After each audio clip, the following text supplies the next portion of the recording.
गीता में आप सभी का स्वागत है। ग्लोबल योग गीता में आप सभी का स्वागत है। वातावरण में चारों तरफ कोलाहल और इधर जो है पर्व त्योहार विशेष रूप से मनाए जा रहे थे, तो उसके अष्टम अध्याय को समाप्त करने के बाद नवम अध्याय हम लोग आज प्रारंभ करने जा रहे हैं। पर्व त्योहार और कुछ ओकेजन्स की वजह से यह थोड़ा सा विलंब हुआ, तो आज हम लोग नवम अध्याय शुरू करेंगे। सबसे पहले श्री हनुमान जी का वंदन। श्री गुरु चरण सरोज रज निज मन मुकुर सुधार, वरणो रघुबर विमल जसु जो दायक फलचार, बुद्धिहीन तनु जान के सुमिरो पवन कुमार, बल बुद्धि विद्या देहु मोहि हरहु कलेश विकार, वक्रतुंड महाकाय सूर्यकोटि समप्रभा, निर्विघ्नं कुरु मे सर्व कार्येषु सर्वदा। श्री गणेश जी सारे कार्यों को निर्विघ्नता के साथ पूर्ण करें। तो यह जो नवम अध्याय है, इसमें परम गुह्य ज्ञान जो है श्री कृष्ण के द्वारा दिया गया है। उन्होंने प्रथम श्लोक में कहा है कि इदं तु ते गुह्यतमं प्रवक्ष्याम्य न सूयवे ज्ञानम विज्ञान सहितम यज ज्ञात्वा मोक्षसे शुभात्। श्री भगवान ने कहा, जिससे कहा श्री अर्जुन से, इदम इस तू लेकिन ते तुम्हारे लिए गुह्यतमम अत्यंत गुह्य, प्रवक्ष्यामि मीन्स कह रहा हूं, से अनसूयवे ईर्ष्या ना करने वाले को, जेलस डोंट बी जेलस, ज्ञान को, विज्ञान अनुभूत ज्ञान, सहित यत जिसे ज्ञात्वा जानकर मोक्ष से मुक्त हो सको, और शुभार इस कष्टकर संसार से। तो इसमें प्रभुपाद महाशय ने जो अर्थ दिए हैं, श्री भगवान ने कहा कि हे अर्जुन, चूंकि तुम मुझसे कभी ईर्ष्या नहीं करते, इसलिए मैं तुम्हें यह परम गुह्य ज्ञान तथा अनुभूति बताऊंगा, जिसे जानकर तुम संसार के सारे क्लेशों से मुक्त हो जाओ। तो यह श्री कृष्ण ने यहाँ पर कहा है कि तुम जो आज हम जो ज्ञान देने जा रहे हैं वह गुह्य ज्ञान है। गुह्य ज्ञान किसके लिए? संसार में रहने के लिए। गुह्य ज्ञान किसके लिए? आध्यात्म के लिए। गुह्य ज्ञान किसके लिए? क्रिया योग के लिए।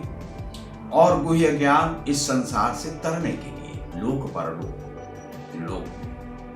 तो उस ज्ञान को आज श्री कृष्ण यहाँ पर बताने वाले हैं। और उन्होंने श्री अर्जुन से कहा, श्री कृष्ण ने, कि आज जो तुम्हें हम ज्ञान देने जा रहे हैं वह गुह्य ज्ञान है। गुह्य ज्ञान मीन्स क्या? इनर सॉल, अर्थात जो सॉल आत्मिक ज्ञान है। आत्मिक ज्ञान क्या हुआ? आध्यात्मिक ज्ञान है। आध्यात्म क्या है? आध्यात्म है आत्मा और आत्मा के इतर का भी ज्ञान, और आत्मा के भीतर का भी ज्ञान, उसे हम आध्यात्मिक ज्ञान कहते हैं। और आध्यात्मिक ज्ञान से संसार से भी हम तर सकते हैं, लोक परलोक से भी हम तर सकते हैं, ऊपर हो सकते हैं। तो वही ज्ञान आज श्री कृष्ण देने वाले हैं। तो उस ज्ञान के लिए श्री कृष्ण अर्जुन से कह रहे हैं कि वह ज्ञान, और जेलस नहीं करो। जेलस का यहाँ पर आपने देखा होगा कि एक उन्होंने कहा है कि यहाँ पर ईर्ष्या ना करने वाले को, ईर्ष्या जो नहीं करते हैं, चूंकि तुम मुझसे कभी ईर्ष्या नहीं करते, उन्होंने कहा चूंकि तुम मुझसे कभी ईर्ष्या नहीं करते, इसलिए मैं तुम्हें यह परम गुह्य ज्ञान तथा अनुभूति बतलाऊंगा। श्री कृष्ण उन्हें यह ज्ञान क्यों दे रहे हैं? क्योंकि ईर्ष्या नहीं करते। ईर्ष्या मनुष्य का सबसे बड़ा दुर्गुण है। ईर्ष्या मनुष्य किससे करता है? एक जो आत्मा का ज्ञान पाना चाहता है, एक जो ईश्वर भक्ति में रहता है उससे मनुष्य ईर्ष्या करता है। ईर्ष्या क्यों करता है? कि यह आध्यात्म में कहीं आगे ना बढ़ जाए या सांसारिक ज्ञान में कहीं आगे ना बढ़ जाए। यह जो ज्ञान है, यह वह जो है वह ज्ञान उसे देने के लिए वह ईर्ष्या करता है।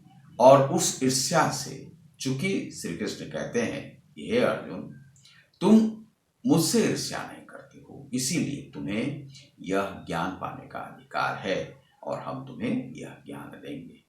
तो आज श्री कृष्ण उसमें यह ज्ञान उन्हें दे रहे हैं। दूसरा श्लोक है, इसमें हम उसे देख लेते हैं। तो दूसरा जो श्लोक है उसमें श्री कृष्ण क्या कह रहे हैं? राज विद्या राजगुह्यम पवित्र मिदमुत्तमम पवित्र मिदमुत्तमम प्रत्यक्षावगमं धर्म्यम सुसुखम कर्तुमव्ययम।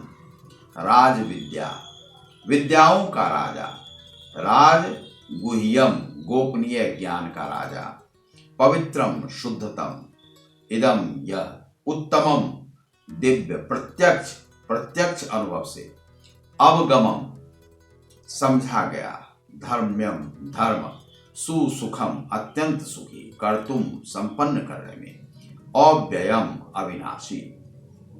यह ज्ञान सब विद्याओं का राजा है, जो समस्त रहस्यों में सर्वाधिक गोपनीय है। यह परम शुद्ध है और चूंकि यह आत्मा की प्रत्यक्ष अनुभूति कराने वाला है, अतः यह धर्म का सिद्धांत है। यह अविनाशी है और अत्यंत सुखपूर्वक संपन्न किया जाता है।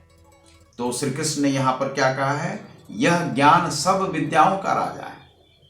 जो यह गुह्य ज्ञान है, जो आध्यात्मिक ज्ञान है, जितने भी ज्ञान है, सबका वह राजा है, जो समस्त रहस्यों में सर्वाधिक गोपनीय है। और वह गोपनीय है, वह अपात्र को नहीं दिया जाता है। जो वह गुह्य ज्ञान है, आध्यात्मिक ज्ञान है, वह अपात्र को नहीं दिया जाता है। यह सनातन धर्म में भी ऐसा कहा गया। अपात्र को इसलिए नहीं, क्योंकि अपात्र को देने से, मान लीजिए कि आप बंदर के हाथ में आप छुरा दे देते हैं या नारियल दे देते हैं, तो वह नारियल को देखकर वह फेंक देगा। वह नहीं जानता है कि इसके भीतर में क्या फल है। छुरा दे देते हैं, उससे हो सकता है कि वह अपना ही नाक काट ले। यह बंदर करता है। तो इसीलिए अपात्र को जो है वह ज्ञान नहीं दिया जाता है। तो यह श्री कृष्ण यहाँ पर कह रहे हैं, जो समस्त रहस्यों में सर्वाधिक गोपनीय है, यह गोपनीय है ज्ञान। यह परम शुद्ध है, यह शुद्ध है, शुद्धता से व्यर्थ से ही। और चूंकि यह आत्मा की प्रत्यक्ष अनुभूति कराने वाला है, इससे आत्मिक ज्ञान आपको प्राप्त होगा। अतः यह धर्म का सिद्धांत है। इसे क्या मानना चाहिए?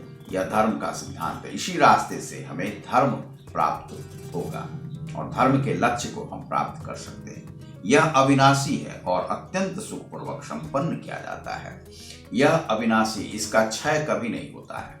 जिस प्रकार से पुण्य का कभी क्षय नहीं होता है, जो आपने पुण्य अर्जित किया है उसका कभी भी क्षय नहीं होता है। जो विद्या है, विद्या का भी क्षय नहीं होता। विद्या क्या है कि स्मरण करने से वह विद्या जो है विस्मृत नहीं होती है। और जो विद्या आपने प्राप्त किया है उसे कोई बांट नहीं सकता। उसी तरह से पुण्य है, यदि आपकी आत्मा ने, आपने जो पुण्य कमाए हैं उसका कभी भी क्षय नहीं होता है। और यह जो है श्री कृष्ण ने यहाँ पर कहा है कि पुण्य का जिस प्रकार से क्षय नहीं होता है, उसी प्रकार से वह जो सुखपूर्वक करने वाली आध्यात्मिक विद्या की जो प्राप्ति है उसका भी कभी क्षय नहीं होता है। उसे कोई समाप्त नहीं कर सकता, मार नहीं सकता है। यही ज्ञान आज श्री कृष्ण, आध्यात्मिक ज्ञान, आत्मिक ज्ञान, परमार्थिक ज्ञान, वह जो है श्री कृष्ण यहाँ पर अर्जुन को देने जा रहे हैं। यह गुह्य ज्ञान आवश्यक है। यह क्रिया योग के माध्यम से भी है कि क्रिया योगी जो हैं तो बाहरी क्रिया को तो बता देते हैं योग, लेकिन जो आंतरिक जो क्रिया है उसे वह कभी भी नहीं बताते हैं और अपात्र को वह देना नहीं चाहते। इसीलिए महायोगी हैं श्री कृष्ण और वह कहते हैं कि तुम चूंकि सदपात्र हो हे अर्जुन, इसीलिए हम तुम्हें यह ज्ञान देने जा रहे हैं। और यहाँ पर श्री कृष्ण उन्हें यह ज्ञान, गुह्य ज्ञान, आध्यात्मिक ज्ञान देने के लिए श्री कृष्ण जा रहे हैं। तो आप देख रहे हैं ग्लोबल योग गीता को, जिसमें आपका बहुत बहुत स्वागत है। धन्यवाद, नमस्कार।